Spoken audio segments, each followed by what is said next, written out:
Oh, that's gross. Oh.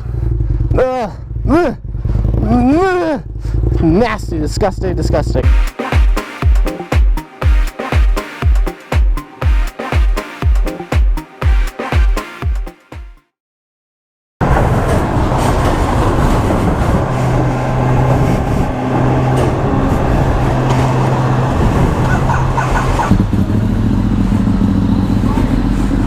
Thank you. Nothing like the smell of garbage to start your morning. Ugh, God. I couldn't do it, man. I couldn't do it. Alright, guys. What is up, everybody? Thank you all so much for joining me today. So today we're going to do a topic that was actually kind of suggested by one of my followers on Instagram. He had mentioned something to me about, videos that he's watched on YouTube, and I thought, you know what? That would be a great idea for a vlog. As you can see from the title of this video, I'm going to be going over the basics for a new rider. Now, these aren't in any particular order. It's not like one is more important than the other. For the most part, I mean, there are some that are, that are kind of more important than others, but we're just gonna kind of go through, as a new rider, what are some, good pro tips if you are going to be getting onto a bike on the street. Before we actually start the video, I'm actually heading over to meet up with Ian, who's the one with the Aprilia. And him and I are going to be riding today because it is his birthday today. So he has the day off. So we are going to take the bikes out, hit some backcountry roads, and I want to talk about basic tips for beginner riders. So without further ado, guys, let's get this video on the road. Alright, guys, so to start off, like I said, I just want to remind everybody that this is not in any particular order. This is just kind of just rattling off the top of my brain. I really didn't write out this list prior, which I probably should have, but oh well. Also, I want to remind everybody this is my personal list. Whether or not you've ridden before and you agree or disagree with me, hey, that's great. That's what you think, is important for new riders. This is just my personal opinion, my personal list, so don't take any offense by it, all those, snowflakes and everything out there. So, anyways, let's kick it off. One of the biggest things that I think is most important for a new rider is riding to your comfort level. So, if you're in a group, like I just did a group ride the other day, and we had a guy, it was his first riding season, he was on a CBR 250, and I said, hey man, just ride to your comfort level, we'll wait for you, don't feel like you have to push it. I mean, everybody else was riding 600 plus bikes, and he took his time, and he was going slow through the turns, he took his time, and he rode to his comfort level. I mean, did it slow us down a little bit? Yeah, but that's okay.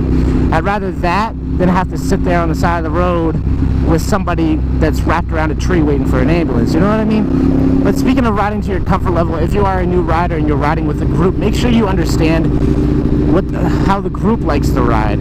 Don't be riding with a group that does, wheelies and weaves through traffic and everything if that's not what you want to do. If you just want to take a casual cruise, make sure that the people that are riding with you are okay with your riding style. So Ian and I have a very similar riding style. He is, a lot more experienced than I am, but him and I like to hit the twisties, we like to go a little bit faster and everything like that, which is okay because we're compatible as riders together. Another pro tip for new riders is knowing the riding conditions. Not only the weather outside or the condition of the road, whether or not it's has potholes or sand or salt or gravel or dirt or whatever it may be. So yeah, just knowing the riding conditions. So if it's colder outside, obviously the pavement is going to be colder, which means not as much grip. As opposed to, if you were riding when it's 40 degrees Fahrenheit for, everybody that's in the U.S., for people outside, I don't know what that is for you, might be 5 degrees Celsius. But when you're riding on colder pavement, obviously your tires aren't going to heat up as well, they're not going to stick as well, you're not going to get nearly as much traction going through the turns and whatnot, as opposed to an 80 degree Fahrenheit day, which I don't know what that translates to, but you get the idea.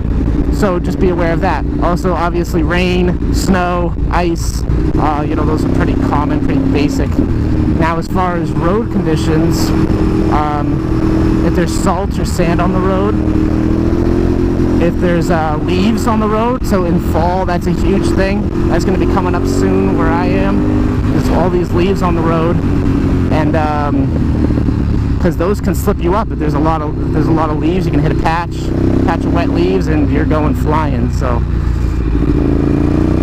sand is another one for people that don't really live up where there's snow. You don't really experience salt and sand, but that is a thing, you know, farther north where it does snow, especially Massachusetts where I'm from. They'll leave the sand on the roads until like May. It's terrible. Just make sure that, you know, if you're going to be pushing it through roads, which I've never been on this road, hence why I'm taking it a little easy, just make sure you kind of know what's going on. Just make sure you're riding safe, that's all. Another huge one, okay, speaking of riding safe, riding gear. If you're gonna spend a whole ton of money on something, make sure it's riding gear. I mean, you can, if you want to be one of those guys riding with a t-shirt and shorts and flip-flops, I'm good.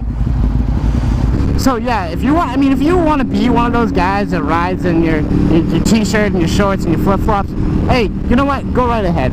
But me personally, I mean, yeah, I've squidded a few times. I've ridden in shorts. You know, I've been that guy. But for the most part, if I'm going out and I'm going riding, as opposed to like going to the gym or going to get some groceries or something, I'm gonna be wearing, you know, I'm gonna be wearing my gloves. Always wearing my gloves. My jacket. My helmet, of course. I wear my helmet every time I go out. Boots and long pants. I don't have, you know, leather pants yet or anything like that. That's what Ian is actually. He has a two-piece tracksuit on right now. But I cannot stress it enough, guys. You know, wear your gear. If you want to be taken off the side of the road with a scraper, you know, because you wrecked doing 90 plus, fine. I mean, that's all your choice. But me personally, I like my skin on my body, and you know, I kind of would like to keep it there. I mean, yes, obviously there's certain things that riding gear is not going to protect you from. If you get car pulls out in front of you, you're doing 90 and you fly overhead, really the only thing that's going to be saving you is your helmet. So tying on to that, the money factor. So if you want to buy, you know, a cheap $100 helmet, I mean, that's fine. You only get one head, guys. You only get one brain. That's your choice. If you're gonna spend a little more money on a helmet, they are gonna be better made for the most part. I won't say for all helmets. I'm wearing the S2E23. Mine was about $700 because it had just been released. I'm sure it's cheaper now. But you know, I'm gonna spend the money on a nice, comfortable helmet that's safe. That's just me. And then this jacket is a dual compound jacket. It has padding in all the places where it matters, elbows, back, and it has leather too on all the major points. And then it has mesh on like my chest and stuff. Another safety thing is going to be bike related. It's going to be making sure that your bike is safe enough to be taking out on the road. That's going to be tires, brakes, your forks, you know, your suspension, lights, you know, the whole 9 yards. Just making sure that your bike is safe enough to be operating on the road. I had a cruise that I organized over the summer down the Blue Ridge Parkway, and this guy had just gotten his bike fixed. It was rough looking, but he had just gotten it fixed. He was so excited to bring it on the road. And he goes around one of the first corners and goes right off the road into the bushes, into the trees and everything. And turns out he had no rear brakes whatsoever, and his front forks were like shot. They were leaking fluid all over the place. It was just, his bike was a mess. And it had nothing to do with the crash or anything like that. This was prior to the crash. The bike was just not roadworthy. And that's something I can't stress enough. I mean, it's not like a car where, like, hey, if something goes wrong, at least you're in a big metal cage with a seatbelt. there is nothing protecting you except for your riding gear. You just have to be aware of what's going on with your bike. And another one that I'm going to be working on right now, because I don't really have twisties back home where I'm from. This is my first season with twisties, is outside, inside, outside. This is something that actually Ian taught me, and all it is it has to do with cornering. You want to start on the outside of the corner, like so, and you're going to go and pin that apex, and you're going to come back outside again. And all that's doing is allowing you to have the best cornering possible. It's definitely something that they would teach you when you go to the track. But just try to keep that in mind and try to practice that. And all it is just outside, inside, outside. That's all it is. Very simple. Woohoo! There it is. Wheelies! So I'm sorry my wheelies are terrible, guys. I've just started practicing them. But that also has to do with riding to your comfort level. Because, I mean, before I wasn't comfortable with doing wheelies. After, knowing my bike and getting more comfortable with it and talking to people that wheelie and asking them for tips and advice and everything like that, I've been able to start practicing my wheelie. So before we stopped, and I totally lost track of what I was doing, I was talking about pro tips for cornering. Another thing that also Ian recommended for practice is to go on a road and just go up and down the road, back and forth, nice twisty road, and do it in one gear. So do it in like third gear, and just learn your bike, where that power band is for, the V-twins. It's, we really have a larger torque area. I don't know what you call it, but like most RPMs, like the V-twin is going to kick in, where your inline 4 guys, they're going to be more, their torque is more on the higher end. So it's just learning on where that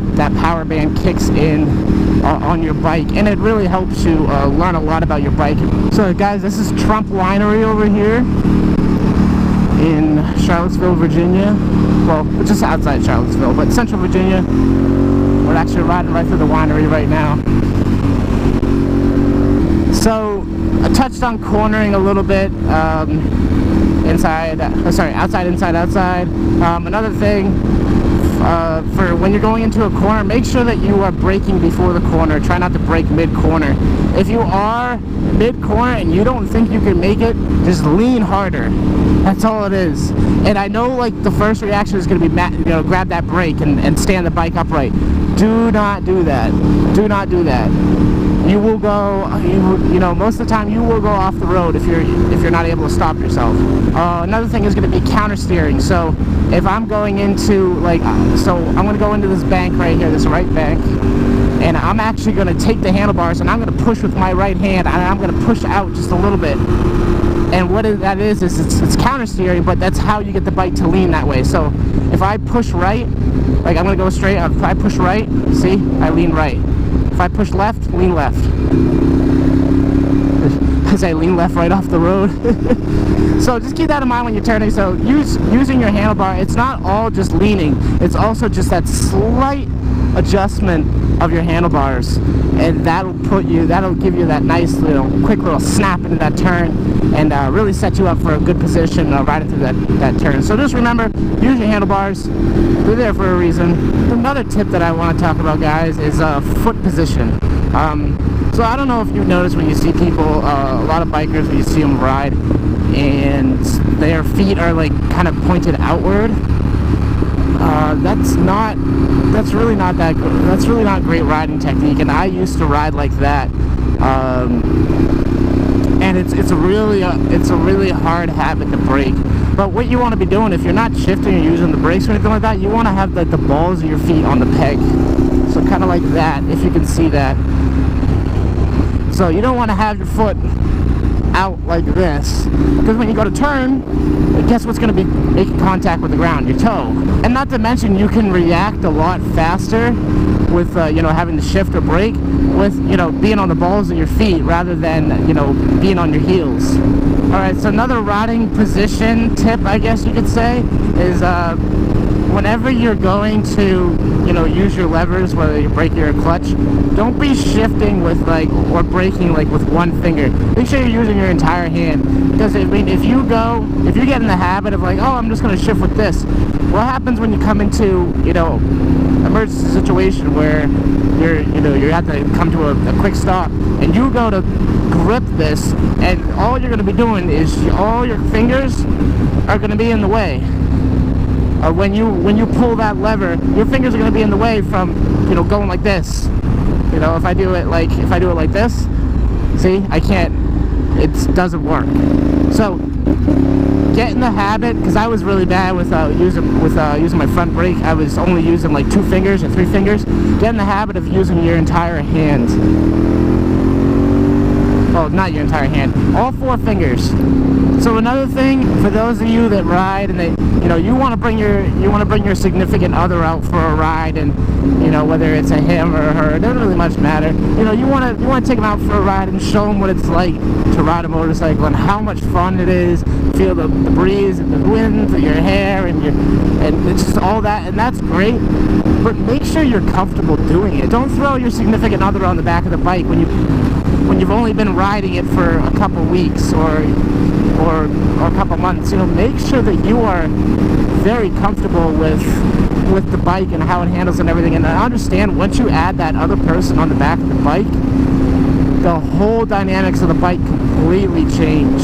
You're carrying a lot more weight. You're gonna have a lot of weight on the tail. So if you go to punch it from a dead stop or something like that, like on this bike, like I had my girlfriend on the back, and I went to punch it, and the whole front end lifted up, and I was not expecting it. Just be aware of that when you do have somebody else on the back.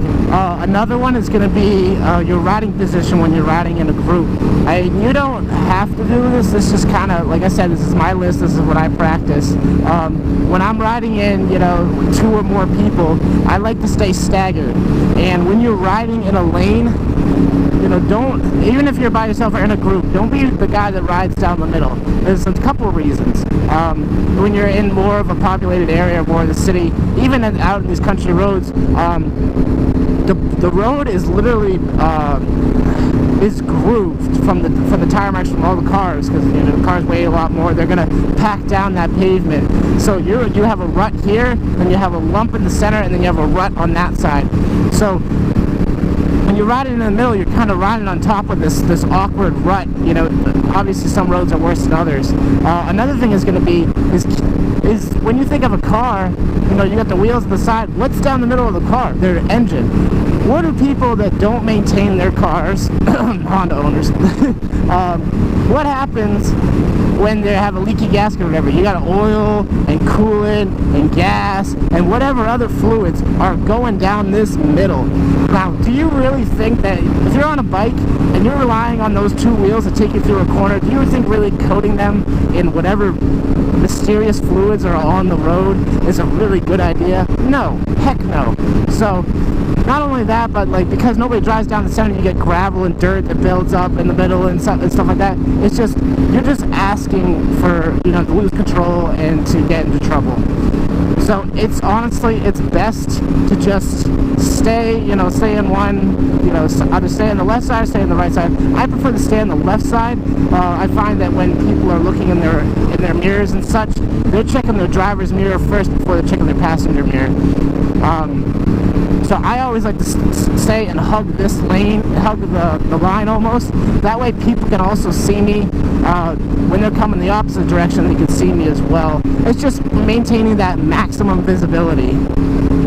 Another thing, which I'm not going to be able to demonstrate today, but you can look it up whenever you watch those, you know, those videos by like Moto Madness or any of those guys where they show the, you know, biker versus angry stupid people or whatever it is, and you always see the bike is on the highway, okay, and he's riding in the person's blind spot. Like, and if you don't know what a blind spot is, look it up. I'll give you a short, simple, sweet point. Bikes are very small.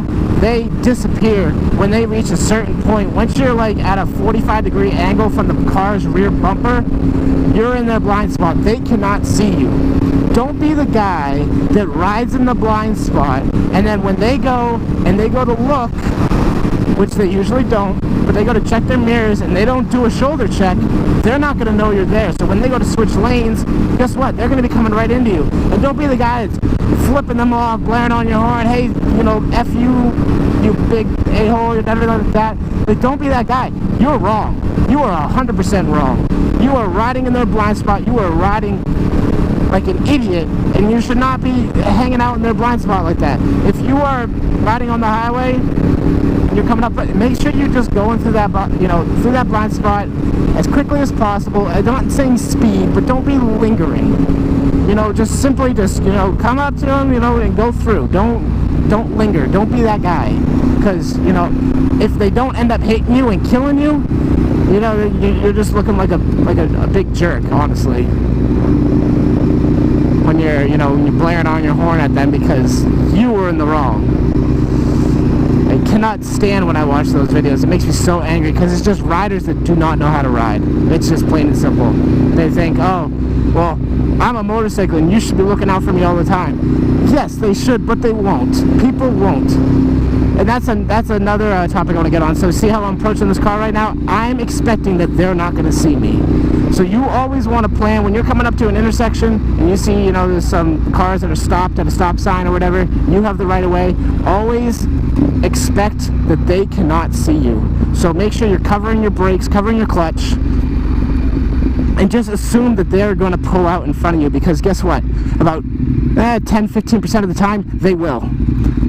And wouldn't you rather have, you know, all your safeties covered and not die? Because I would. Alright, everybody, so that's really all I've got for you. That's really all I can think of off the top of my head. Some really, some basics for, you know, all you new riders that are, you know, looking to get on bikes. Or maybe, you know, you've been riding for a while and you didn't really think of, you know, you really didn't think of those, like, they'd be that important. But, hopefully this, you know, short little, very unorganized list helped.